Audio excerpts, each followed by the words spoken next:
All right, welcome everyone. Today we are stepping right into the ring for what is probably one of the biggest debates in all of personal finance. You know the one.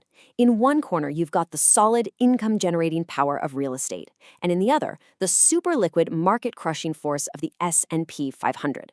So let's get right into this ultimate showdown for your money. So yeah, it really all boils down to this one massive question, right? If you're looking to build some serious long-term wealth, which one of these heavyweights do you actually bet on? Stocks or real estate? Let's break down that core decision. So first, let's meet our contenders. The S&P 500, well, it's the champion of big market growth and, honestly, incredible simplicity. Real estate, on the other hand, is the master of something you can actually touch, something that provides steady income, and it has this powerful tool called leverage. Both of them are absolute powerhouses for creating wealth, but believe me, they play a very, very different game. Ding, ding! All right, it is time for round one, and we are starting with the cold, hard facts. Let's dig in and see what the historical data tells us about how these two assets have actually performed over the last, 30 years or so.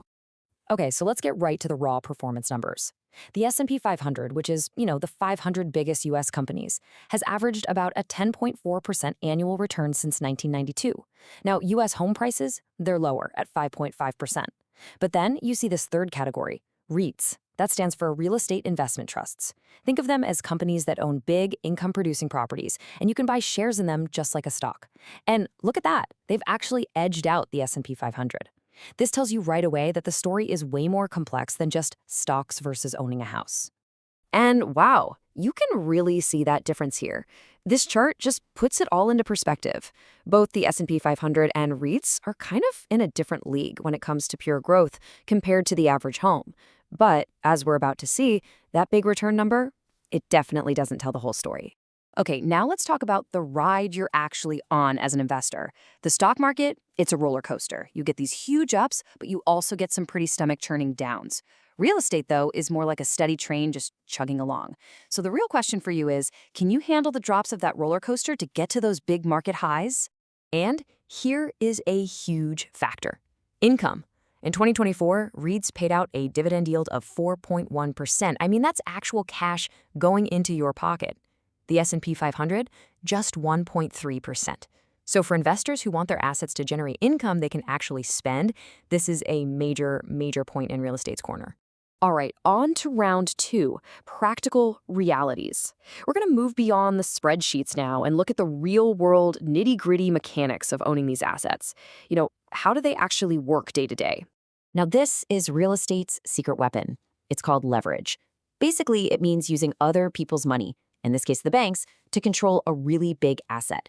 You put down maybe 20%, but you get the appreciation on 100% of the property's value, all while your tenant is helping you pay off that loan. It can absolutely supercharge your returns. Now let's flip over to the S&P 500 superpower, liquidity.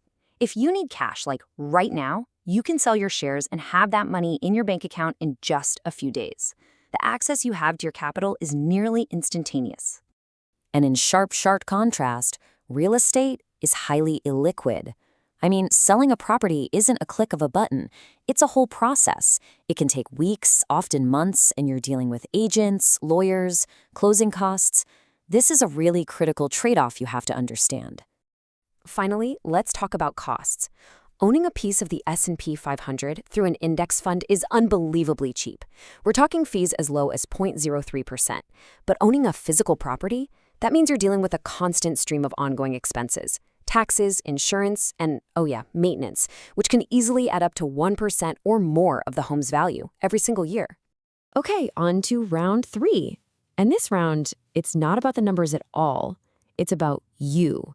We're talking about the lifestyle factor. Which of these investments actually fits the life you want to live? This is the question you really have to ask yourself. Are you a hands-on, get your hands dirty kind of person?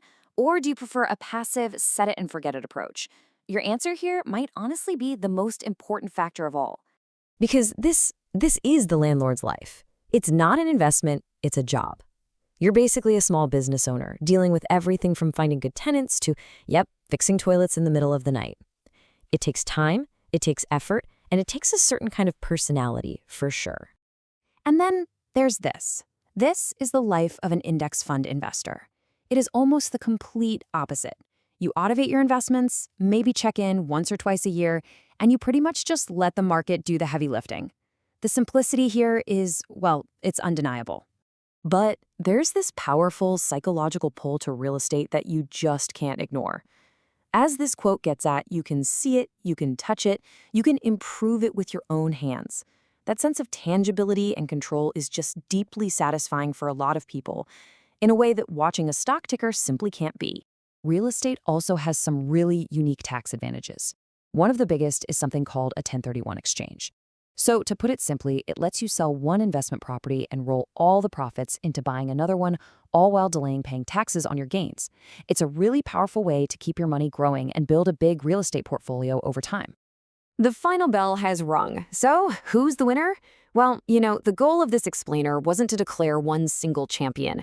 The real winner is the investor who builds the right strategy for themselves. And that brings us to the real takeaway.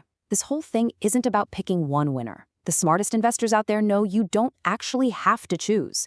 A lot of the time, the best strategy is to have both of them in your corner, creating a balanced and diversified portfolio. So what does that actually look like? Well, here's a great example of what a balanced plan could look like. You've got a healthy mix of stocks for that growth, combined with REITs and maybe even a direct property for income and that real estate exposure. This way, you really get a piece of the best of both worlds. So to sum it all up, it's about balancing the high growth potential of stocks with the steady income from real estate. It's about making sure your choice actually fits the life you want to live. You have to understand the true costs and the tax rules. And finally, you gotta review your plan every now and then to make sure it's still working for you. So we've laid it all out there, the numbers, the real-world trade-offs, and the lifestyle choices. You've seen what both of these contenders bring to the ring. So the final question isn't which one is better. The real question is, how are you going to use these powerful tools to build your portfolio?